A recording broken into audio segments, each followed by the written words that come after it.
जोहार, नमस्कार। आज बीच बहस में हम आरंभ करेंगे एक प्रार्थना से, जो पढ़ाई का मतलब, शिक्षा का मतलब समझाएगा कि उसका गूढ़ तत्व क्या है।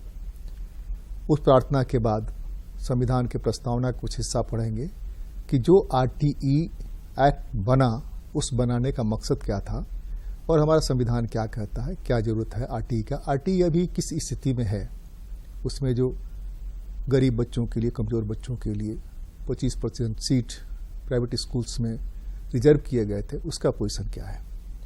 सबसे पहले प्रार्थना शुरू करते हैं। इतनी शक्ति हमें देना दाता, उनका विश्वास कमजोर होना, हम चले नेक रास्ते पर हमसे भूल कर भी कोई भूल होना। दूसरा है, हमको मन की शक्ति देना, मन विजय करे। हमको मन की शक्ति देना, मन विजय करें। दूसरों पे जैसे पहले खुद पे जय करें। भेदभाव अपने दिल से साफ कर सकें। दोस्तों से भूल हो तो माफ कर सकें। झूठ से बचे रहें, सच का दम भरें। दूसरों को जय से पहले खुद पे जय करें। भारत के संविधान का प्रस्तावना जो मूल तत्व है, संविधान की आत्मा कह सकते हैं, क्या है। हम भारत के लोग भारत को एक संपूर्ण प्रभुत्व संपन्न लोकतंत्रात्मक गणराज्य बनाने के लिए तथा उसके समस्त नागरिकों को सामाजिक, आर्थिक, राजनैतिक, न्याय, विचार, अभिव्यक्ति, विश्वास, धर्म और उपासना की स्वतंत्रता, प्रतिष्ठा और अवसर की समता प्राप्त करने के लिए तथा उन सब में व्यक्ति की गरिमा और राष्ट्र की एकता सुनिश्चित करने वाली बंधुता बढ़ाने के लिए दृढ़ संकल्प होकर इस संविधान को अंगीकृत करते हैं। अब आते हैं कि आरटीई बनाने की जरूरत क्या पड़ी। शासन ये चाहता है, सरकार यह चाहती है कि संविधान की जो आत्मा है कि सबको समानता के स्तर पर ले जाया जाए। इसके लिए आवश्यक है कि हर व्यक्ति को शिक्षा से जोड़ा जाए ताकि वह समता के अवसर को प्राप्त कर सके। वह जान सके कि संविधान ने जो उसको मूल अधिकार दिए हैं, वो मूल अधिकार क्या हैं और मूल कर्तव्य क्या है। हमारी पढ़ाई सिर्फ अक्षर ज्ञान के लिए नहीं है, न ही आरटीई सिर्फ अक्षर ज्ञान के लिए बना। पूरी दुनिया एक बाजार बन गई ग्लोबलाइजेशन के बाद। उस बाजार के बीच में आरटीई को लाना अपना एक मकसद रखता है, उसका एक मायने मतलब है। जब तक ज्ञान सबके बीच नहीं जाएगा, तब तक वो अपने हक को कैसे जानेगा। और उस ज्ञान के लिए आरटीई में, राइट टू एजुकेशन एक्ट में एक प्रावधान किया गया कि गरीब कमजोर बच्चों के लिए हर विद्यालय में 25% सीट आरक्षित किया जाए। आइए, जो लोग स्टॉक होल्डर हैं उनके साथ ही बात करते हैं, क्या स्थिति है। हमारे साथ हैं आज वार्ता के लिए श्री डीपी पटेल जी, जो उपायुक्त हैं रीजनल ऑफिस झारखंड में, केंद्रीय विद्यालय के। स्वागत है आपका। हमारे साथ हैं पीएस कालरा जी, जो प्राचार्य हैं विकास विद्यालय, आपका भी स्वागत है। डॉक्टर आशीष कुमार हैं, जो पीजीटी हैं केंद्रीय विद्यालय हिनों में, आपका भी स्वागत है। और हमारे साथ हैं जिला शिक्षा अधीक्षक रांची आकाश कुमार। आप सबका स्वागत, सबका जोहार, सबको नमस्कार। पहले डीएससी से ही शुरू करते हैं। एक पोजीशन तो पता चलेगी, क्या पोजीशन है, क्या फिर बात आगे बढ़ेगी। आकाश जी, आप ये बताइए क्या स्थिति है जो 25% रिजर्वेशन है आरटीई में, क्या पोजीशन है पिछले कुछ सालों का, अगर आपके पास आंकड़ा हो तो। जैसा कि बताना चाहेंगे, जब से हमारे यहाँ पे निःशुल्क और अनिवार्य शिक्षा का अधिनियम, जो हमारा बाल शिक्षा को अधिकार को 2009 के कंडिका 12(1) के अंतर्गत प्रावधान किया गया कि जो हमारे अभिवंचित समूह और कमजोर वर्ग के ऐसे बच्चे जो कि अनुसूचित जाति, अनुसूचित जनजाति, अल्पसंख्यक या 40% की अधिक निःशक्तता या कमजोर वर्ग के वैसे लोग जिनकी पारिवारिक आय 72,000 रुपये या उससे निम्न हो, तो वैसे लोगों को जितने भी हमारे गैर सरकारी सहायता प्राप्त हमारे विद्यालय हैं उसमें 25% सीट उनके नामांकन हेतु अधिकृत किया गया। ऐसे में पिछले 2-3 वर्षों का जो आंकड़ा हमने देखा है, लगभग रांची जिले में 1200 के आसपास हमारे पास ऐसी सीटें हैं जिन पे नामांकन किया जाना है, जिसमें से बहुत सारे विद्यालय जो हैं वो रांची के शहरी क्षेत्र से बाहर आते हैं। तो वैसे विद्यालयों में सरकार के स्तर से प्रयास किया जाता है कि जो वहाँ के लोकल समूह हो, जो शिक्षा के इस अधिकार को समझे और उसका लाभ प्राप्त करे, तो सरकार इसके लिए प्रयास करती रही है। इसका प्रयास सफलीभूत भी हुआ है और वर्तमान समय में हमारे शहरी क्षेत्र और ग्रामीण क्षेत्रों में मिलाकर के ऑलमोस्ट सभी सीटें हैं जिसको हम लोग भर पाते हैं। पिछली बार के जो हमारे आंकड़े थे उसमें कोरोना जो महामारी आई थी उस समय कुछ परेशानियां हमारे बच्चों को अवश्य हुई थी। ग्लोबल परेशानी थी, वैश्विक महामारी थी, उस सभी का सामना सभी लोग कर रहे थे। तो उस समय आंकड़े और जो हमारी शिक्षा थी उस समय थोड़ी सी प्रभावित हुई थी, लेकिन वर्तमान समय में अभी भी हम लोगों के यहाँ पे इस पे नामांकन की प्रक्रिया जारी है। अभी तक हमारे यहाँ लगभग 125 स्कूलों के 77 विद्यालयों में आरटी एक्ट से जो एडमिशन्स की प्रक्रिया है उसकी अप्रूवल हमारे यहाँ रांची जिला में की जा चुकी है। इसमें जो उनका नामांकन के लिए बेसिक क्लास होता है, वहाँ पे जितनी सीटें उनके यहाँ अवेलेबल होती हैं उसकी 25% सीटें वो बीपीएल कैटेगरी और इस अभिवंचित वर्ग के समूह के बच्चों को हम लोगों के माध्यम से, जिसका अप्रूवल हमारे उपायुक्त मध्य के द्वारा भी किया जाता है और वैसे बच्चों का नामांकन संबंधित विद्यालय में किया जाता है। ठीक है पटेल साहब, एक तो ये बताइए कि आरटीई जो बना, तो आरटीई बनाने का उद्देश्य क्या है? पहले से भी व्यवस्था थी, संविधान में प्रस्तावना तो पहले भी थी, एक्ट बनाने के पीछे क्या कारण था?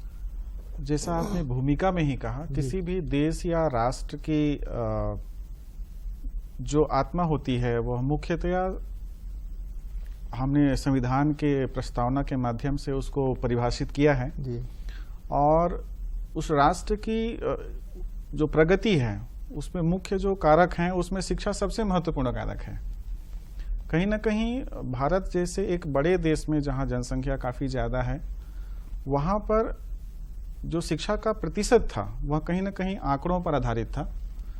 तो न केवल मात्रा में बल्कि गुणवत्ता में भी कुछ ऐसी चीजें थी जिस पर सरकार को ध्यान देना आवश्यक था। जब आरटी एक्ट 2009 लागू किया गया तो उसमें मुख्यतया 3-4 मकसद थे। सबसे पहले था कि अधिकतम नामांकन हो, ताकि जो 6 से 14 वर्ष के जो बच्चे हैं उनको अनिवार्य रूप से निःशुल्क शिक्षा का प्रावधान हो, ताकि जब तक वे बच्चे एलिमेंट्री एजुकेशन प्राप्त न कर लें तब तक उनके रास्ते में कोई बाधा न हो। ये हमारी पहली प्राथमिकता थी। दूसरी प्राथमिकता थी कि जो ड्रॉप आउट्स हैं उसको हमको मिनिमम करना है, क्योंकि हर स्तर पर किसी न किसी कारण से काफ़ी संख्या में बच्चे ड्रॉप आउट्स में थे, तो उस पर काफ़ी ध्यान दिया गया। तीसरी बात थी शिक्षा की गुणवत्ता पर। जैसे शिक्षा की गुणवत्ता सुनिश्चित करने के लिए टीचर्स और स्टूडेंट्स रेशियो, हर 3 साल में इंफ्रास्ट्रक्चर का डेवलपमेंट, और जो खासकर अभी जो आकाश जी ने कहा कि जो समाज में वंचित समूह हैं या आर्थिक रूप से कमजोर समूह हैं या पिछड़े समूह हैं, उनकी उन्नति का एकमात्र साधन शिक्षा ही हो सकता है। तो शिक्षा संस्थानों को इसके लिए उत्तरदायित्व उनको दिया गया और कहीं ना कहीं पिछले 10-15 सालों में जो शिक्षा के अधिकार के अंतर्गत जो इम्प्लीमेंटेशन हुआ है, जिसमें खासकर शिक्षा के क्षेत्र में प्राइवेट स्कूलों का काफ़ी ज़्यादा इसमें योगदान है, हम उसको नकार नहीं सकते। जितनी संख्या में बच्चे स्कूल जाने वाले योग्य छात्र हैं, उनकी आवश्यकता को पूरा करने के लिए प्राइवेट और सरकारी दोनों संस्थानों का बराबर योगदान है। तो जिस प्रकार के प्रावधानों से इन बच्चों को प्राइवेट स्कूलों में भी एडमिशन देने का प्रावधान किया गया है, तो आसपास के जो बच्चे हैं, खासकर इसमें नेबरहुड की भी एक संकल्पना है कि उन बच्चों को उनके नेबरहुड में 5 किलोमीटर मैक्सिमम या 8 किलोमीटर रूरल एरिया में उसके अंदर ही शिक्षा का जो वातावरण तैयार किया जाए, स्कूल खोले जाएं। तो ये संकल्पना मुझे लगता है कि काफ़ी हद तक संख्या में मतलब संख्यात्मक वृद्धि में और काफ़ी हद तक गुणात्मक वृद्धि में अपना योगदान जो है वो दे रही है। गुणात्मक विधि में वृद्धि कैसे हुई है उस पर हम बात करेंगे। आपके पास आ रहे हैं, कालदास साहब से थोड़ा बात कर लेते हैं।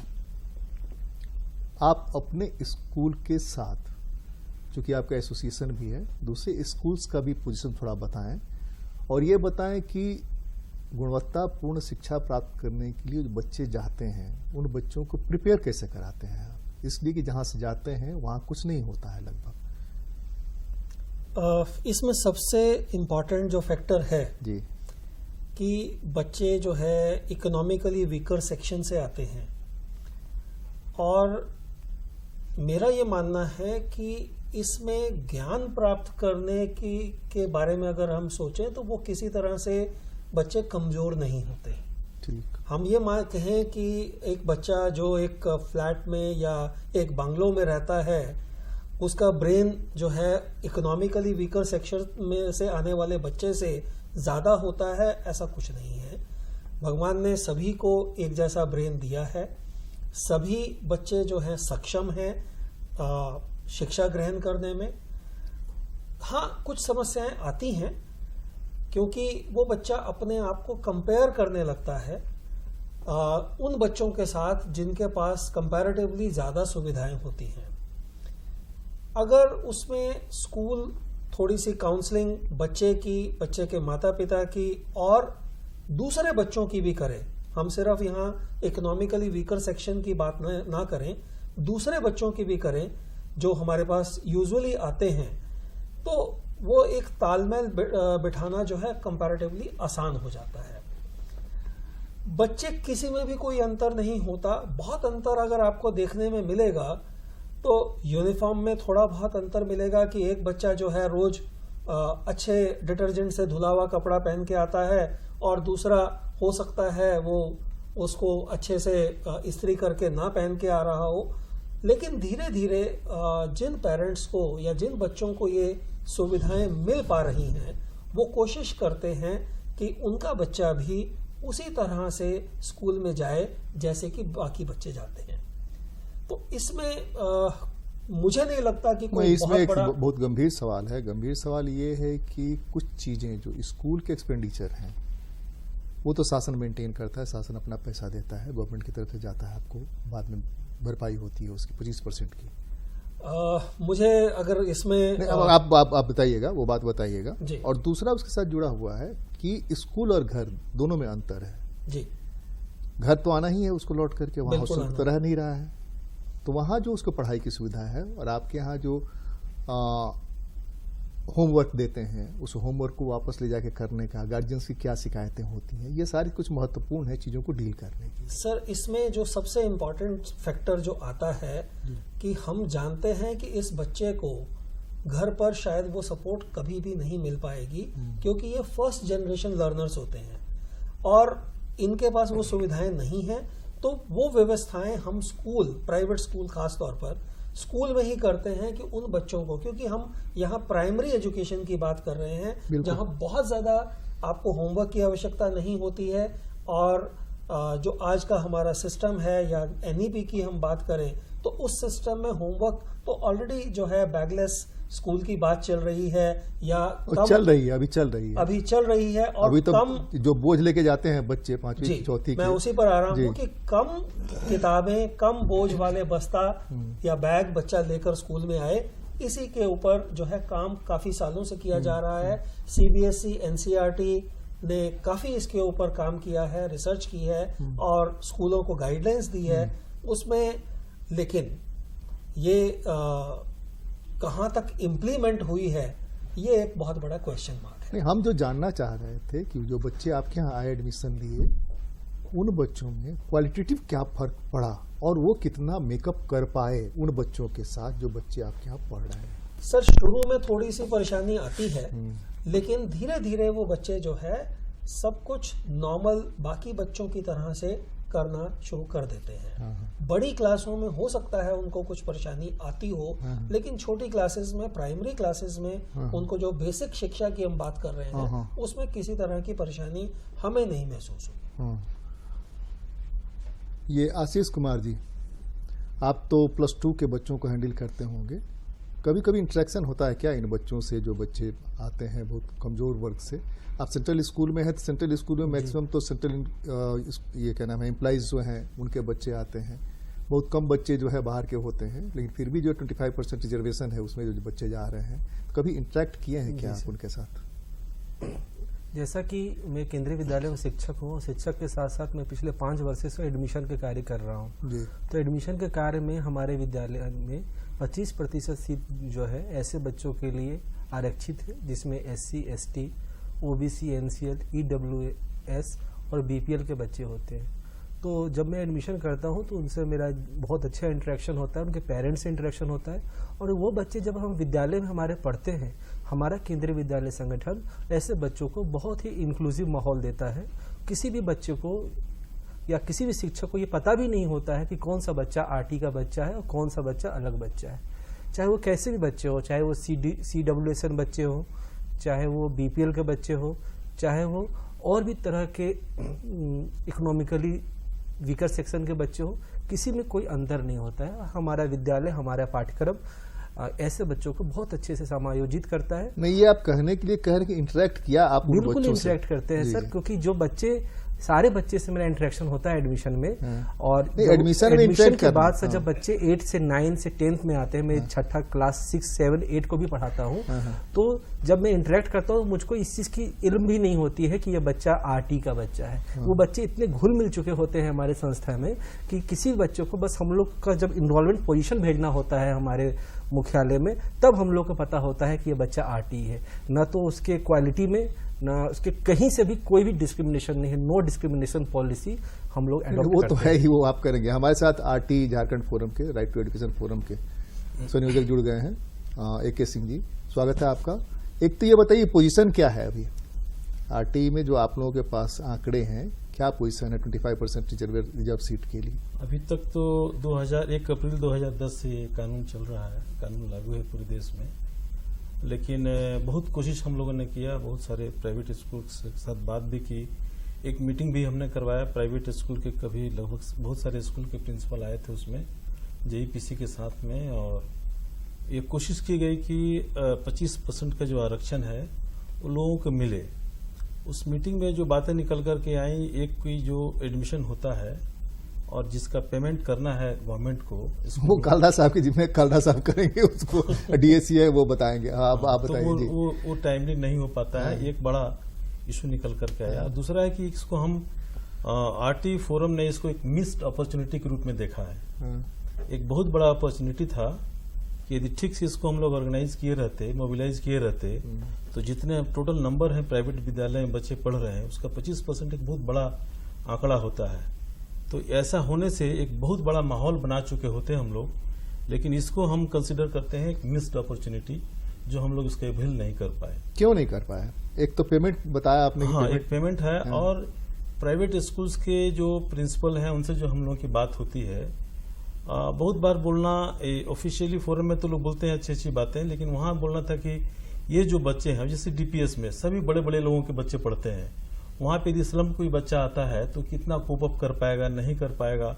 फिर एक प्रक्रिया शुरू हुई थी कि इसको अलग से अरेंजमेंट किया जाए, तो हम लोगों ने उसका विरोध किया कि एक ही स्कूल में अलग से अरेंजमेंट क्यों करेंगे, डिस्क्रिमिनेशन हो जाएगा। तो ये कहीं ना कहीं एक अंदर में, एक प्राइवेट स्कूल्स के अंदर में एक सोच है कि हमारा जो बिजनेस है, हमारा जो काम है, उसमें कुछ अफेक्टेड होगा यदि स्लम के बच्चों को हम जोड़ते हैं। तो ये एक बड़ा एरिया रहा है जिसकी वजह से ये मनोभाव जिस तरह का होना चाहिए इन बच्चों को एब्जॉर्ब करने का, वो मनोभाव हम लोग पिछले 10-12 साल में तैयार नहीं कर पाए। तो 12 साल में कैसे तैयार? 75 साल में हम समानता की बात कर रहे हैं, आज भी कर रहे हैं, समानता की बात करनी पड़ी है, 10-12 साल में कैसे कर लेंगे? इसलिए कि हम सोच बदलने में तो सबसे पीछे हो जाते हैं ना, बाकी सब चीजों में आगे हो जाते हैं। बदलने के लिए जो एक बड़ा फैक्टर आपने बताया, आकाश जी बताएंगे। पहले कालरा जी आप बोल ही लेंगे, तब बताएंगे आकाश जी, कि पहले आकाश जी से ही पूछ लें? नहीं, आप ही बताएं। जैसा सर ने बोला कि मिस्ड अपॉर्चुनिटी है।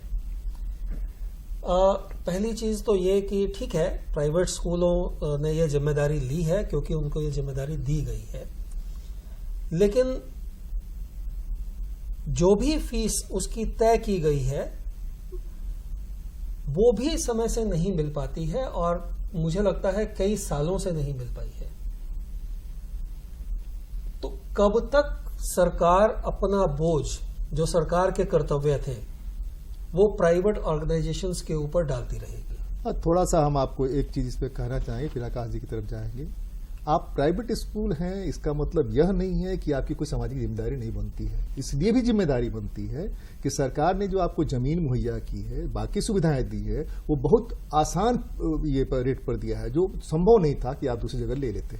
खास करके गवर्नमेंट सेक्टर में अगर आप जाएंगे, जहां की बड़े बड़े इस तरह के स्कूल खुले हुए हैं, आपका स्कूल अलग से खुला हुआ है, तो गवर्नमेंट का पूरा इंफ्रास्ट्रक्चर है, सेल का इंफ्रास्ट्रक्चर है, मेकॉन का इंफ्रास्ट्रक्चर है, इस तरह के बहुत सारे जगह हैं जहां की उनका इंफ्रास्ट्रक्चर है।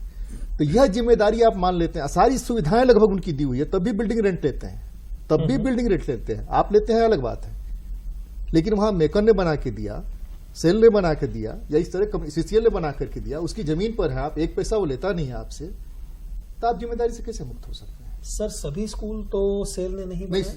सभी का हमने कहा नहीं जी, जो तो हैं, जहां जिनकी चर्चा है सिंह ने आरटी फोरम ने जिसकी चर्चा की, उसकी हम बात कर रहे हैं। हाँ, उन्होंने जिस स्कूल के बारे में चर्चा की उसके बारे में जो आपका कथन है वो सत्य है, लेकिन ज्यादातर प्राइवेट इंस्टीट्यूशन जो हैं वो अपनी लैंड के ऊपर अपने पैसे से लोगों ने बनाए हैं। नहीं, हाँ कालरा साहब, एक चीज हमको लगता है कि 75 सालों में हम जिस समानता की बात करते हैं, कैसे हम देश को दुनिया के विकसित देशों के समक्ष खड़ा करेंगे अगर समानता नहीं होगी तो? और समानता कैसे होगी जब एक बड़ा सेक्शन सिर्फ इसलिए पढ़ नहीं सकेगा, बेहतर नहीं पढ़ सकेगा कि उसके पास आर्थिक वो सुविधा नहीं है। आपके स्लॉट में आकाश जी थोड़ा सा बताइए आंकड़े के बारे में जो कालरा जी ने कहा, क्या पोजीशन है? आप सभी की बातें मैं अभी सुन रहा था, तो सबकी ओपिनियन अपनी अपनी हो सकती है। सरकार एक बहुत बृहद पैमाने पे काम करती है और सरकार की अपनी एक जिम्मेवारी होती है और सबको साथ लेकर के चलने का एक उनके पास मकसद होता है। तो जैसा कि कालरा जी ने कहा कि बहुत समय से बहुत सारे पेमेंट्स हैं जो कि सरकार की तरफ से ड्यू रहे हैं। तो मेरा तो अभी बहुत लंबा अनुभव नहीं रहा है, बट बहुत कम समय में अभी मैंने ही देखा है कि लास्ट मार्च के समय में लगभग हम लोगों ने विगत कई वर्षों के पेमेंट्स ड्यूज जो थे वो क्लियर किए हैं। लगभग 1.5 से 2 करोड़ रुपए तो हमारे पिछले 2-3 महीनों के कार्यकाल में भुगतान किया गया है। हो सकता है संभवतः इनके विद्यालय का नाम उसमें रहा होगा अथवा नहीं रहा होगा, अभी मैं नहीं बता पाऊंगा, पर ये भुगतान किए गए हैं। तो ये बिल्कुल भी पूर्णतः सत्य नहीं है कि भुगतान नहीं किया जाता है। हाँ, इसमें भारत सरकार की और राज्य सरकार की भागीदारी होती है भुगतान में। तो वैसे में राशि आने में कभी कभार विलंब होता है और पूर्ण राशि प्राप्त होने में समय लगता है। आप जवाब नहीं दीजिए, फिर भी हम आपको मौका देते हैं। डिजिटल दुनिया में समय क्यों लगेगा? सब चीज जब डिजिटल है, आपको देना ही है तो समय नहीं लगना चाहिए। आप नहीं जवाब दीजिए, आप आरटी फोरम से फिर बात करते हैं। नहीं, पहले ये पटेल साहब से थोड़ा बात करें। पटेल साहब, आप दूसरे प्रिंसिपल्स के साथ आप लोगों का कुछ है क्या? दूसरे स्कूल्स के साथ कभी उठते बैठते हैं, इस पर चर्चा हो? प्राइवेट स्कूलों से? प्राइवेट स्कूल से लगभग नहीं। वैसे मेरा रीजनल ऑफिस का कोई इंटरेक्शन नहीं है प्राइवेट स्कूलों से, लेकिन जो हमारे प्रिंसिपल्स हैं उनका नियमित तौर पर आसपास के स्कूलों से सीबीएसई के कार्यों पर या अन्य शैक्षिक कार्यों में मुलाकात होती रहती है। इन मुद्दों पर बातचीत होती है? कभी कभी लगता है कि उनकी क्या शिकायत है? नहीं, वास्तव में मानते हैं कि जबरदस्ती उन पर बोझ लाद दिया गया है। हम तो यही फील करते हैं कि उनको लगता है कि जबरदस्ती बोझ हम पर लाद दिया गया है, और जिस बोझ का हमको रेंट मिलना चाहिए वो भी नहीं मिल रहा है टाइम पर, या ये नहीं मिलता है। नहीं, इस संबंध में मुझे कोई फीडबैक नहीं है, क्योंकि हमारा सेटअप जो है थोड़ा स्पेशल कैटेगरी का है। फुली गवर्नमेंट है लेकिन स्पेशल कैटेगरी है जहां फीस लगती है। तो बच्चों को 8वीं तक हमारे यहाँ कोई फीस नहीं लगता है, बाकी सारी उनको सुविधाएं मुफ्त दी जाती हैं। तो वैसे कोई असुविधा हमारे सिस्टम में नहीं है। आशीष जी ने एक बात कही कि जो बच्चे आते हैं उनको उन्हीं के समकक्ष जो पहले से बच्चे पढ़ रहे हैं उनके बराबरी में पढ़ाई होती है और उसकी तैयारी कराई जाती है और वो बच्चे निकल रहे हैं, आगे भी बढ़ते हैं। ऐसा जैसे हमारे सिस्टम में सर एक व्यवस्था है, पहले भी थी, स्कूल रेडीनेस प्रोग्राम हमारे यहाँ होता था 45 दिन का। उसमें किसी भी वर्ग से, किसी भी समुदाय से आने वाले बच्चों को सबसे पहले 45 दिन तक न केवल शैक्षिक अक्षर ज्ञान या बाकी चीज़ें, बल्कि सामाजिक रूप से भी उनको बाकी बच्चों से मिलने के लिए एक अच्छा अवसर प्रदान किया जाता था, जो मुख्यतया गतिविधि आधारित होती थी कि बच्चे आपस में मिलकर इतनी एक्टिविटीज़ करें ताकि उनके बीच 15 दिन में ही, छोटे बच्चे हैं, घुलने मिलने में समय नहीं लगता है। और केंद्रीय विद्यालय में बेसिकली जो गवर्नमेंट एम्प्लॉइज के भी बच्चे आते हैं, उसमें भी ज़्यादातर एम्प्लॉइज हमारे बी या सी कैटेगरी के होते हैं या डी कैटेगरी के होते हैं। तो उनका आपसी जो जैसे आशीष जी ने कहा, मिक्स थोड़ा सा कोई अंतर नजर नहीं आता। इवन प्रवेश के समय भी जब वो एक साथ आते हैं, आप केवल रजिस्टर के माध्यम से जान सकते हैं कि बच्चे किस कैटेगरी से आए हैं। अदरवाइज उनकी बौद्धिक क्षमता हो या इन्वॉल्वमेंट हो, उसमें आपको कोई अंतर नहीं नजर आएगा। बस थोड़ा जो अंतर का कारण है वो है उनके पेरेंट्स की जागरूकता का।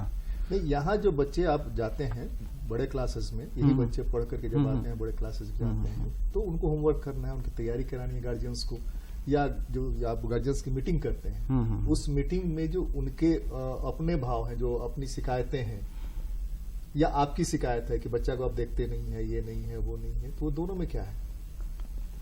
नहीं, इसमें भी मिश्रित प्रतिक्रिया है। जैसे सरकारी कर्मचारी जो हैं उनकी अपनी समस्याएं हैं। जैसे हमारे सिस्टम में ज़्यादातर बच्चे जो हैं डिफेंस के बच्चे होते हैं, तो उनके पिता अधिकांशतः उनके साथ नहीं होते हैं, तो उसमें भी डिस्क्रिमिनेशन नहीं है, ज़्यादातर आने वाली माताएं होती हैं। वैसे ही आरटीई के अंतर्गत भी जो हम पीटीएम करते हैं, उनके जो पेरेंट्स आते हैं उसमें से मिश्रित रूप हैं, पढ़े लिखे लोग भी हैं, व्यवसायी, छोटे मोटे व्यवसाय वाले भी हैं, किसान हैं, मजदूर हैं।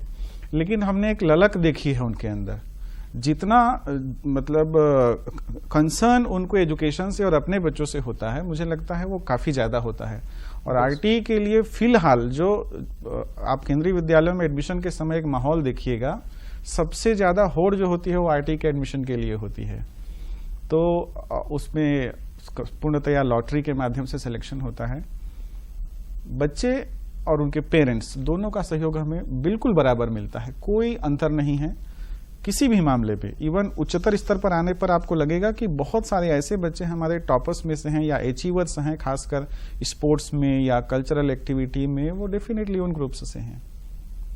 आकाश जी, सर्विस में आने के पहले और सर्विस में आने के बाद, सर्विस में आने के बाद आकाश जी आप ये बताइए, आपने जो फील किया और सर्विस में जब आप नहीं थे उस समय फील किया, दोनों में अंतर क्या, खास करके आरटीई को लेकर? देखिए, आरटीई पहले मुझे इस बारे में बहुत ज़्यादा जानकारी नहीं थी before coming to this job. तो मैं जहाँ तक जानता था, पिछले वर्ष जब हम लोगों ने कोरोना के समय में ज्वाइनिंग अपनी शिक्षा विभाग में की थी, उस समय मैंने जाना था कि जो ये हमारा आरटीई से लेकर के एडमिशन्स होते हैं, इसको लेकर के शहरी क्षेत्रों में काफ़ी मारामारी है, पर अभी भी ग्रामीण क्षेत्रों में उस प्रकार की उत्सुकता हमें नज़र नहीं आ रही है। वहाँ मैसेज ही नहीं है क्या? तो आपने कहा 125 स्कूल आपके जिले में है, जिसमें से 77 के बारे में आपने बताया कि वहाँ पर एडमिशन होते हैं और फुल है वो सीट्स।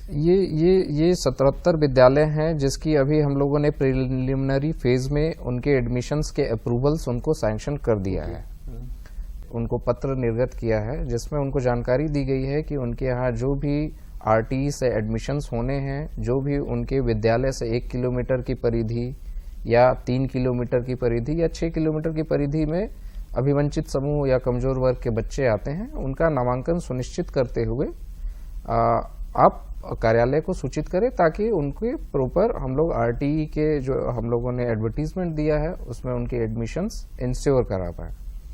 तो ये तो जरूर है कि शहरी क्षेत्रों में इसको लेकर के काफ़ी होड़ रहती है और बहुत सारे ऐसे लोग होते हैं जिनकी एडमिशन्स फिर भी नहीं हो पाती हैं, क्योंकि इसमें वैसे लोगों के भी एडमिशन लिए जाते हैं जिनके पास अंत्योदय कार्ड वगैरह हो, पीला कार्ड हो, ताकि सरकार ये समझती है कि एक ऐसा वर्ग और समूह हमारे बीच निवास कर रहा है जिसके पास शिक्षा का अधिकार होना आवश्यक है।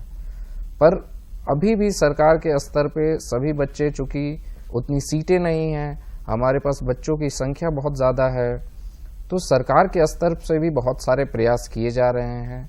और इसी का एक पहलू अभी ये है कि अभी हमारे सीएम स्कूल ऑफ एक्सीलेंस, जो कि झारखंड सरकार ने अभी 2 मई को ही इनॉग्रेट भी किया है, इसमें भी नामांकन की प्रक्रिया शुरू की गई है और 2 मई से ही नामांकन, हम 15 मई तक सारे बच्चों के एडमिशन्स फॉर्म्स, हमारी जो वेबसाइट है DSCranchi.com, हमारी JEPC की वेबसाइट है, हमारी NIC के ज़िले की वेबसाइट है, उस पर फॉर्म्स भी अवेलेबल हैं। हम लोगों ने मीडिया में और बाकी सब माध्यमों से, होर्डिंग्स में, प्रचार वाहनों के इस तरीके से प्रचार कर रहे हैं ताकि वो जो हमारे नए स्कूल ऑफ एक्सीलेंस आ रहे हैं वहाँ पे हमारी सारी फैसिलिटी है, वाईफाई कैंपस है, इवन जो हमारे बड़े जितने भी निजी विद्यालय कहे जा सकते हैं उनसे बेहतर सुविधाएं उसमें उपलब्ध कराई गई हैं। बेहतर लैब्स की व्यवस्था है, लाइब्रेरी बेहतर बनाई गई है, सारे क्लासरूम्स स्मार्ट क्लासरूम्स हैं। बात करेंगे उत्कृष्ट विद्यालय पर। कैसे जी, थोड़ा सा ये बताइए कि आप लोग जब बैठते हैं, फोरम जब बैठता है, फोरम में एक तो इन्होंने बताया सिर्फ रांची डिस्ट्रिक्ट के बारे में कि लोग अनभिज्ञ हैं, तो जो लोग RT फोरम में काम करते हैं, आते हैं मीटिंग्स में, उनको भी तो पता होगा कि उनके जिले में क्या स्थिति है, किस तरह के पोजीशन, जो शहरी इलाका हुआ, कस्बाई इलाका हुआ, ग्रामीण इलाका हुआ, तो वहां पर एडमिशन का क्या है, अप्रोच ही नहीं करते। अगर लोग जानते ही नहीं है तो सीट भरेंगे कहाँ से? और स्कूल तो नहीं कहेंगे, खासकर प्राइवेट स्कूल के आ जाओ हमारे पास आ जाओ, इसलिए उनको पेमेंट लेना है।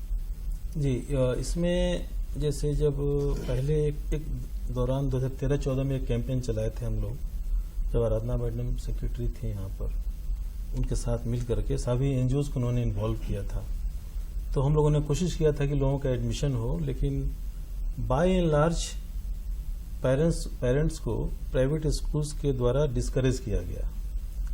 उनका एक बहुत जगह का स्टडी है हम लोगों का, वो भी मिल जाएगा, कि अपने बोर्ड में कोई स्कूल ने अपने बोर्ड में एक छोटा सा एडवर्टीजमेंट दिया कि हम 25% बच्चों का एडमिशन लेंगे, लेकिन उस बोर्ड तक जाने का जो एक्सेस है, एक जो पेरेंट्स को, गरीब पेरेंट्स का, स्लम के लोगों का जाके देखे समझे, चाहे उसको अवेयर किया जाए। वो तो लंबी लड़ाई सुप्रीम कोर्ट तक चली है, वो नहीं चाहते थे कि ये नहीं है पास हो। और रांची में थोड़ा अवेयरनेस है, लेकिन बाहर जो अदर डिस्ट्रिक्ट है वहां पे इसका अवेयरनेस नहीं, जो लोग आते हैं फोरम में NGOs के, वो कैंपेन नहीं चलाते हैं। हाँ, एक कैंपेन चलाने की बात हुई थी, और JEPC के साथ जब मीटिंग होता तो ये होता है कि कंसोलिडेटेड एक जगह एप्लीकेशन, जितने भी आएंगे, जितने भी राज्य से एप्लीकेशन आएंगे एक जगह आएंगे, और एक ऐप के माध्यम से एक पोर्टल होगा जिसके माध्यम से सबका होगा, और यहाँ से लोकेट किया जाएगा कि किस स्कूल में कौन से बच्चों को किया जाएगा, और वो जियो टैगिंग होगा उसका कि इस बच्चे का एड्रेस कहाँ है, स्कूल कहाँ है, उस हिसाब से हम लोग निकाल करके देंगे।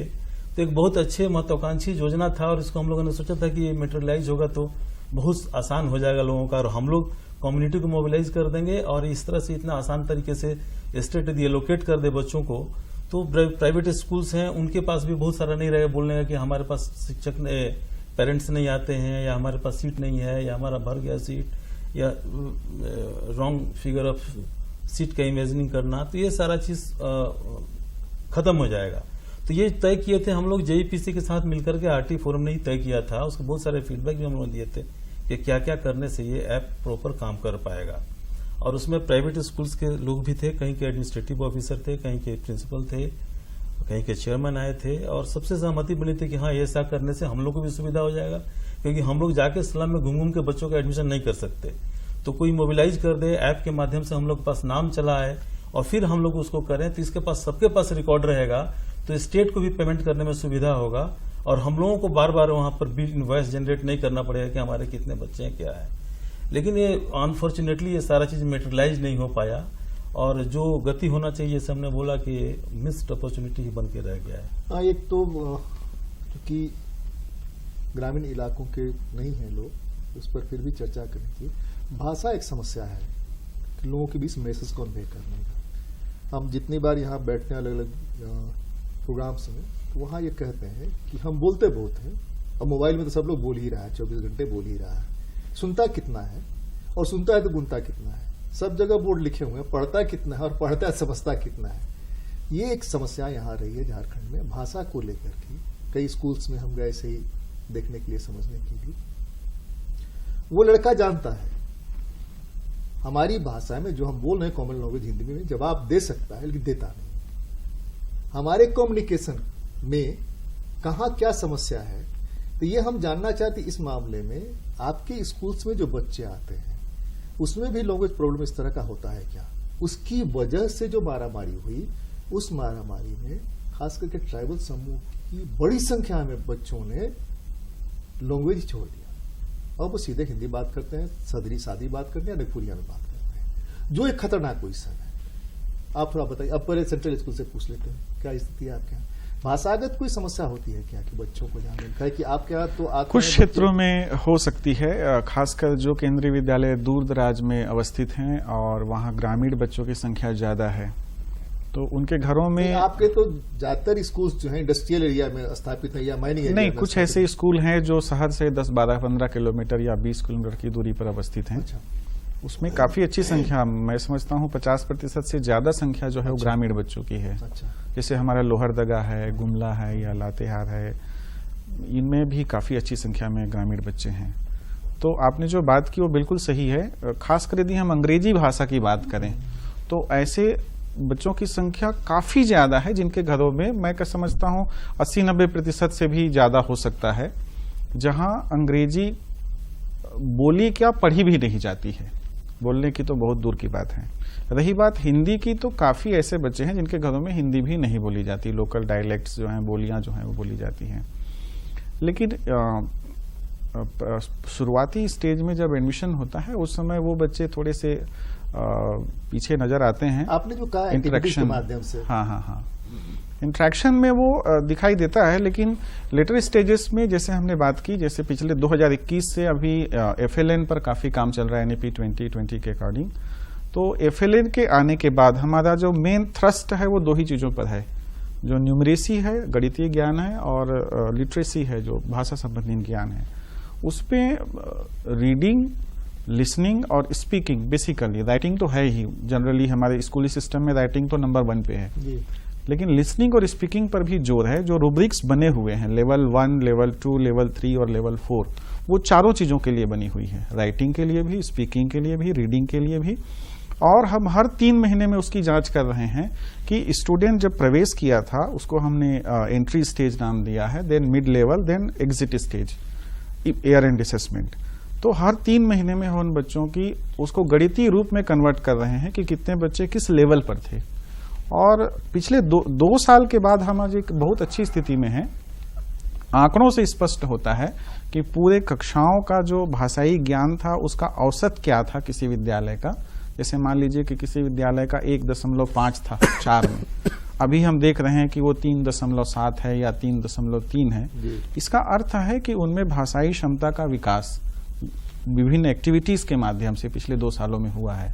तो मुझे लगता है ये भी RT एक्ट का जो इम्प्लीमेंटेशन है उसकी दिशा में एक अच्छा प्रयास है NEP 2020। एक सवाल पता नहीं कितना समीचीन होगा कि नहीं यहाँ पर, वो सवाल ये है कि झारखंड के संदर्भ में अगर देखें तो झारखंड में माल न्यूट्रिशन बहुत ज्यादा है, और जो गवर्नमेंट रिपोर्ट्स हैं NFSS के जो आंकड़े हैं उस आंकड़े के हिसाब से लगभग 40% प्लस माल न्यूट्रिटेड बच्चे हैं। माल न्यूट्रिशन में दिमाग जो है वो बनने की प्रक्रिया जो है वो गड़बड़ हो जाती है, और 3 साल तक अगर सचमुच में उसको ठीक ठाक से नहीं किया गया, दिमाग ही नहीं बन पाता है। आपकी बात वो सुन रहा है, रिप्लाई नहीं कर पाएगा। इससे फेस करते हैं क्या आप लोग स्कूल्स में? आपने शायद आप लोगों को कम मौका मिला होगा, बहुत कम। हाँ, लेकिन हमने ये देखा है स्कूल भ्रमण के दौरान, हमने ये देखा है कि बच्चे बताए तो वो जान रहा है, समझ रहा है, डायलेक्ट सिर्फ नहीं है, वो जवाब देना चाहता है, जवाब निकल नहीं रहा है। माल न्यूट्रिशन का जो प्रभाव पड़ा, दुष्प्रभाव पड़ा है उस पर, वो सर इस तरह के बच्चे होते हैं लेकिन बहुत कम संख्या में, और ये कह पाना कि वो माल न्यूट्रिशन की वजह से है या कोई और कारण है, ये थोड़ा डिफिकल्ट है जब तक उसकी प्रॉपर जांच ना की जाए। आशीष जी, जो बच्चों से इंटरेक्ट करते हैं आप, तो बच्चों से इंटरेक्ट करने में उनका जो रिप्लाई है, आपको जो रिस्पॉन्ड करते हैं जी, उसमें कभी आपको लगा है कि कुछ और होना चाहिए था कि बच्चे सही रिस्पॉन्ड करते हैं जितना हम उम्मीद कर रहे थे, जैसे कि पटेल साहब ने बताया? क्या कारण हो सकता है? सर देखिए, एक तो हमने माल न्यूट्रिशन का कारण बताया कि आपने जो भाषा की बात बोली सर, हमारा विद्यालय जो है वो मल्टीलिंग्विज्म पर काम करता है, और हमारे यहाँ भाषा अलग अलग जो भाषाएं हैं, जो डाइवर्सिटी है, उसको हम लोग एक माध्यम के रूप में इस्तेमाल करते हैं। हमने अपने विद्यालय में मातृभाषा दिवस बनाते हैं फरवरी महीना में, जिसमें हर बच्चे का लोकल लैंग्वेज को प्रमोट करते हैं। जैसा कि हमारे अनुच्छेद 350 क में भी इसका वर्णन है कि प्राइमरी एजुकेशन हमेशा मदर टंग में होनी चाहिए। तो जो बच्चे आते हैं ऐसा सर ने भी बताया, हमारे डीसी सर ने, कि हम लोग जो विद्या प्रवेश की पद्धति 3 महीना का जो प्ले बेस्ड एक्टिविटी हम लोग चलाते हैं 1 क्लास में से एडमिशन से जस्ट पहले, तो उसमें हर भाषा से बच्चा इंटरेक्ट करता है और एक दूसरे से भाषा हम लोग सीखते हैं। और जैसा कि साइकोलॉजी में भी ये कहा गया है कि हम जितना ज़्यादा भाषा जानेंगे हमारा संज्ञानात्मक विकास उतना अधिक होगा। तो ये जो भाषा है, अलग अलग डायलेक्ट्स हैं, उसको हम लोग एक मीडियम ऑफ टीचिंग के रूप में इस्तेमाल करते हैं, language as a tool use करते हैं, और ये हम लोग के लिए बहुत अच्छा हो रहा है। हर बच्चा हर भाषा जान जाता है। जो कुछ बच्चे एडमिशन ऐसे होते हैं जो ट्रांसफ़र लेके आते हैं हम लोग साउथ इंडिया, तो साउथ इंडियन लैंग्वेज भी हम बच्चे थोड़ा सा सीख जाते हैं, उनके कल्चर को जान पाते हैं। तो जो हमारा भारत पहले जो था ना कि उत्तरी भाषा फॉर्मूला में ले जाके घुमाना दूसरे, जी सर, वो हम लोग अभी भी करता है। अभी भी हम लोग के यहाँ सर भारत सरकार का एक भारत श्रेष्ठ भारत एक फ्लैगशिप प्रोग्राम है, जिसमें हम लोग गोवा राज्य को पिछले 3 सालों से गोवा के हमारे बच्चे को गोवा कोंकणी भाषा आती है। बच्चे को कोंकणी में कब सेलिब्रेशन होता है, क्या खाना खाते हैं, उनके कल्चर को, उनको लैंग्वेज को हम लोग जानते हैं। यहाँ तक कि हम लोग अपने बच्चे का वीडियो कॉन्फ्रेंसिंग कराते हैं गोवा के बच्चों के साथ। नहीं, वो तो दिखाया था हमको सफायर इंटरनेशनल ने अपने स्कूल में बुलाते इस तरह का प्रोग्राम करके, उसमें बहुत तो बढ़िया हम लोग सिर्फ अपने ही राज्य को नहीं, दूसरे को भाषा को भी जानना है। जितने भी भाषाएं हैं हमारे भारत में हम लोग सबको जानते हैं, और केंद्रीय विद्यालय एक मिनी इंडिया है, यूनिटी इन डाइवर्सिटी है। तो हम लोग के लिए अच्छी बात है कि बच्चे अलग अलग लैंग्वेज से आते हैं और उस लैंग्वेज को हम लोग एक टूल के रूप में इस्तेमाल करके उसको आगे बढ़ाते हैं। आकाश जी, आप तो सर्विस में आए हुए कम दिन हुआ, लेकिन आपको इस तरह कंप्लेंट्स मिले हैं क्या इस माल न्यूट्रिशन वाले मामले में कि बच्चे वो नहीं कर पा रहे हैं उसके चलते? और देखिए, जैसी चर्चा हो रही है, सरकारी जो हमारे आंकड़े हैं वो तो हमेशा से ये दर्शाते हैं कि जो माल न्यूट्रिशन है वे हमारे यहाँ आज़ादी के बाद से ही पूरे भारत देश की एक समस्या रही थी, और झारखंड में अभी भी ये विद्यमान है। चूँकि हमारे यहाँ बहुत सारे सुदूरवर्ती क्षेत्र भी हैं, अगर पूरे झारखंड के परिप्रेक्ष्य में बात किया जाए तो यहाँ सिमडेगा, चाईबासा और बहुत सारे माइनिंग एरियाज़ भी हैं, जहाँ पे बिलो पॉवर्टी लाइन के बहुत सारी ऐसी फैमिलीज़ रहती हैं जहाँ उनके वैसे बच्चे निवास करते हैं, जो कि हमारे सरकारी विद्यालयों के छात्र छात्राएं रहते हैं। तो माल न्यूट्रिशन एक समस्या तो रही है, लेकिन इसको लेकर के नहीं, अभी जो आपने वो मिड डे मील शुरू किया या आंगनबाड़ी शुरू किया, तो उससे कोई फर्क पड़ा क्या? जी, वही मैं उस पर ही आने वाला था। तो मैं यही बताना चाह रहा हूँ कि अभी हमारे यहाँ स्पेशल प्रोग्राम्स रन किए जा रहे हैं। हम अपने यहाँ पोषण सप्ताह का भी आयोजन करवाते हैं। मिड डे मील के माध्यम से हम लोग स्पेशल गेस्ट फूड की भी एक प्रोग्राम्स लॉन्च किया हम लोगों ने। उसी में हम लोगों ने फल, फ्रूट्स और जो एग्स हैं उनको प्रमोट किया है सभी बच्चों को, और पोषण सप्ताह के साथ पोषण वाटिका, और इस पे हम लोगों ने पोषण पखवाड़ा का आयोजन स्कूल में ही भी, पोषण वाटिका। जी हाँ, तो उस पे जो है हम लोगों के द्वारा कार्यक्रम भी किए जा रहे हैं, और सभी सम्मिलित प्रयास झारखंड सरकार के और हर एक जिले में मैं कहूँ तो किया जा रहा है। तो ये इसको लेकर के सरकारें गंभीर हैं, और कैसे बच्चों के माल न्यूट्रिशन और इसको लेकर के हम लोग एक लड़ाई लड़ रहे हैं। तो इससे कुछ सुधार आया भी है, और बच्चों में जो खाने को लेकर के, रुचि को लेकर के है, और विद्यालय को लेकर के एक अलग सोच भी विकसित हुई है, जो कि बहुत बेहतर बात है। ए.के. सिंह जी, असर की जो रिपोर्ट है, असर की रिपोर्ट में भी एनएफएसएस की रिपोर्ट तो है ही, क्या कारण लगता है उन बच्चों में संख्या जो माल न्यूट्रिटेड बच्चों की है वो घट रही है कि उसी बराबर है या बढ़ रही है, जिसकी वजह से कई बार दिल्ली के मीटिंग्स में या यहाँ मीटिंग्स में इस पर चर्चा हुई कि उसकी वजह से जो बच्चे जो है 7वां का बच्चा जो है 5 का पहाड़ा नहीं पढ़ सकता है, रीडिंग नहीं दे सकता है। जी, अभी तो जैसे ऑफिशियल डॉक्यूमेंट को भी यदि रेफर करें तो झारखंड टॉप 3 मेल न्यूट्रिटेड स्टेट में आता है इंडिया का, और रूरल एरिया में 2 ट्राइबल के बच्चे हैं, दलित के बच्चे हैं, वो ज़्यादा अफेक्टेड हैं झारखंड में। तो माँ बाप भी अफेक्टेड है, माँ बाप भी एजुकेशन पॉलिसी के प्रियम्बल में ही लिखा हुआ है कि 80% ब्रेन का डेवलपमेंट 6 साल तक होता है। इसीलिए हमारी नैतिक कर्तव्य है कि इन बच्चों को पोषित करें पूरे देश का। ये प्रियम्बल में न्यू एजुकेशन पॉलिसी का लिखा हुआ है। अब यदि इतना महत्वपूर्ण मुद्दा है तो इसको स्टेट को भी काफ़ी प्रोएक्टिवली ये करना चाहिए। जो स्टेट तो जो- कर ही रहा है, स्टेट के ही तरफ हाँ। से जो आंगनबाड़ी मिड डे मील है और इसके अलावा भी बीच बीच में जो चलाई जाती है, लेकिन वो सचमुच में पहुंच करके कारगर कितना हो पाता है, उसी असल के चीज ऊपर आ ये रहे है हैं, ना। उसी के ऊपर आ रहे हैं। हाँ। तो एक है कि आपने एक बहुत महत्वपूर्ण सवाल उठाया था कि बच्चे यदि कुपोषित हैं तो क्लास में कितने अटेंटिव होते हाँ, हैं। हाँ। आप मान के वहीं से आइडेंटिफाई कर सकते हैं। 50% एनर्जी डेफिसिट होता है यदि पोषण नहीं है आपका, क्रोमियम नहीं है, विटामिन नहीं है, मिनरल्स नहीं है, आपके ब्रेन ठीक से चल नहीं रहा है, तो आप देखेंगे कि जो बच्चे कमजोर परिवार से हैं, जिनका खाना अच्छा से नहीं होता, माड़ भात या टमाटर भात, झोल का भात खा करके आ गए, वो पार्टिसिपेट नहीं कर पाते हैं सारे एक्टिविटी में स्कूल का। और जो होलिस्टिक डेवलपमेंट होना चाहिए उन बच्चों का नहीं हो पाता है, लो एनर्जी रहती है, वो झुकते रहते हैं क्लास के अंदर। आप आंगनबाड़ी में जाकर देखेंगे, हम लोग तो रेगुलर कल ही हम आंगनबाड़ी से करसई में गए थे, सिमडेगा में, तो उसमें बच्चों का एनर्जी लेवल कुपोषण होने से काफी कम रहता है और इसका शिक्षा के ऊपर काफी असर होता है। प्राइवेट स्कूल में वेल टू डू फैमिली से आते हैं बच्चे, इसलिए वहां पर स्टडी करना थोड़ा मुश्किल होगा, लेकिन जो रूरल एरिया का आंगनबाड़ी सेंटर्स है वहां पे इसका इफेक्ट होता है। और इसीलिए न्यू एजुकेशन पॉलिसी में बोला गया है कि जो खाने की क्वालिटी होगी वो अब ब्रेकफास्ट स्टार्ट होगा। ब्रेकफास्ट भी बच्चों को मिलेगा जो क्लास 1 तक, जो नीचे से आएंगे 6 साल की उम्र तक, ब्रेकफास्ट भी मिलेगा और उनको लंच भी मिलेगा स्कूल कैंपस में। और स्कूल कैंपस अब आंगनबाड़ी स्कूल कैंपस के साथ ही सेट हो जाएगा, तो इसीलिए वहां का एडमिनिस्ट्रेटिव काम स्कूल ही करेगा। तो सोच तो है, बहुत सारे फीडबैक हम लोगों ने, न्यू एजुकेशन पॉलिसी बना था, आप भी कहीं कहीं पे पार्टिसिपेट किए उसमें, जो जितने भी इनपुट दिए हैं उन सारे इनपुट को लिया गया है एनईपी 2020 में। लेकिन हम लोग तो कानून और ये सारी चीजें बहुत अच्छी बनाते हैं, लेकिन उसका इम्प्लीमेंटेशन ये पटेल साहब नहीं कर पाते हैं। ये जो मिड डे मील है वो आपके यहाँ तो है नहीं? नहीं, केंद्रीय विद्यालयों में नहीं है। नहीं है, ये हमारे लिए एक चुनौती है क्योंकि निश्चय ही आपके यहाँ जो बच्चे आते हैं इस क्लास के, उनके मिड डे का क्या होता है मील का? ऐसा कोई प्रोविजन नहीं है। नहीं है। प्राइवेट ये स्कूल कारण किसी है। में भी कोई प्रोविजन नहीं है। उनके माता पिता जो टिफिन देते हैं, टिफिन में होता क्या? कभी टिफिन आपने चेक किया? वास्ट डिफरेंस होता है, बहुत डिफरेंस होता है। वास्ट डिफरेंस होता है। कभी कभी उसमें सिर्फ नमकीन मिलती है, कभी बिस्किट का पैकेट मिलता है, कभी सूखी रोटी मिलती है, कभी सिर्फ भात मिलता है, तो वो डिफरेंस है। अब वो ये पता नहीं सरकारी स्कूलों का जो 25% रिजर्वेशन है उसमें पैसे का क्या है वो हमको नहीं पता नहीं, है। इसके लिए नहीं है उसमें प्रोविजन। नहीं तो जब जा रहा है वहां पर, आप उसके पोशाक के लिए दे रहे हैं, उसकी पढ़ाई के लिए दे रहे हैं, तो मिड डे मील की व्यवस्था तो करनी चाहिए, किसी रूप में आप करिए। हो सकता है सर, पोशाक के लिए प्राइवेट आरटीई के अंतर्गत कोई इस तरह का पोशाक के लिए पैसा नहीं होता है, ना ही मिड डे के लिए होता है, मिड डे मील के लिए होता है।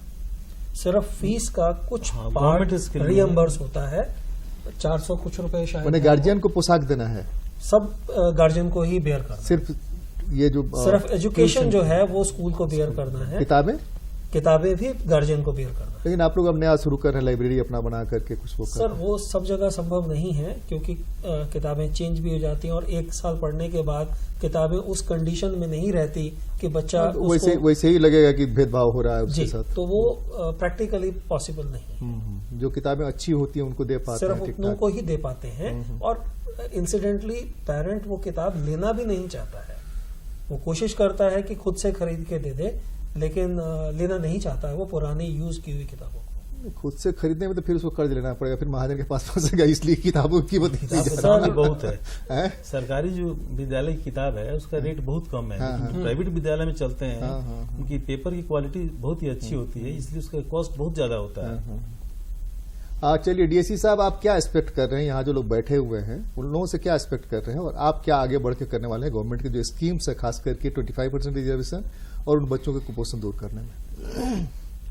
देखिए, जैसा कि कुपोषण पे चर्चा हुई कि हम लोगों के यहाँ पे 1 मिनट ही समय है आपके पास अब मात्र। पोषण का काम किया जा रहा है, लेकिन इसको लेकर के जो आरटीई से हमारे एडमिशन्स किए जाने हैं, ये हमारी संपूर्ण सम्मिलित भागीदारी है। और इसमें मैं नहीं कहूँगा कि प्राइवेट स्कूल्स रेजिस्टेंस तो है उनका, लेकिन बहुत सारे स्कूल हैं जो कि माइनॉरिटी कम्युनिटी से हैं, जैसे हमारे यहाँ पे मैं नाम लूँगा, गुरु नानक स्कूल हैं, लेकिन फिर भी वो एडमिशन आरटीई के अंदर कंसीडर करते हैं।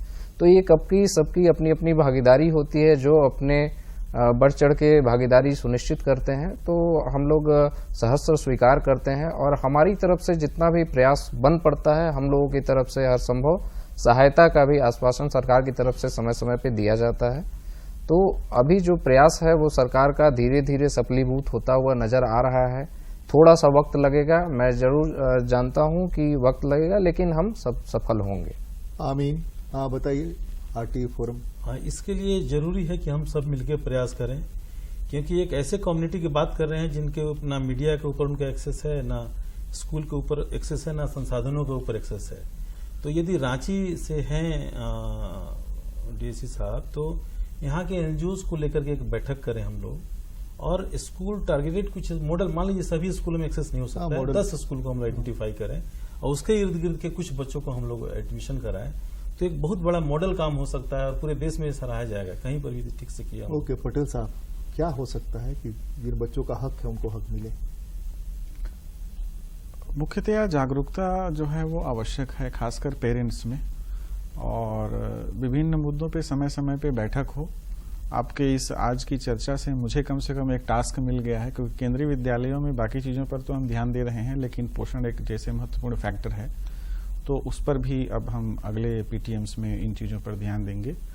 बाकी जो आकाश जी ने कहा, कालरा साहब एक चीज जानना चाहते हैं कि बहुत सारे लोगों के पास झारखंड में, खास करके रांची पार्टिकुलरली, बहुत फैक्ट्रीज है, बहुत माइंस है, जिसके कि अपने फंड्स हैं, जहां की अगर आप चाहें अप्रोच करें तो आपके पास को मिल सकता है, खास करके उन बच्चों के लिए जो मिड डे मील नहीं मिल पाता है। CSR फंड्स की आप बात कर रहे हैं, तो बिल्कुल किया जा सकता भी है, DMFT फंड है। हाँ, उससे भी मुखिया लोगों से बात की जा सकती है, किया जा सकता है बिल्कुल। और डीसी से बात आपने एक डायरेक्शन हमें दे दी है कि इस तरह से भी फंड्स जनरेट रास्ते निकाले जा सकते हैं। जी। चूंकि हमारा समय खत्म हो रहा है, हम ये उम्मीद करते हैं कि जो संविधान ने उनको हक दिया है, और इसलिए नहीं कि संविधान ने हक दिया है, इसलिए कि इस मुल्क को सचमुच में एक अच्छा मुल्क बनाना है। जरूरी है कि समानता पर आधारित मुल्क हो, और इसके लिए जो जिनका हक मिला हुआ है, कॉन्स्टिट्यूशन से भी है मिला हुआ है, कानून से मिला हुआ, उनको उनका हक मिले। आप सबको बहुत बहुत आभार, बहुत बहुत धन्यवाद। नमस्कार।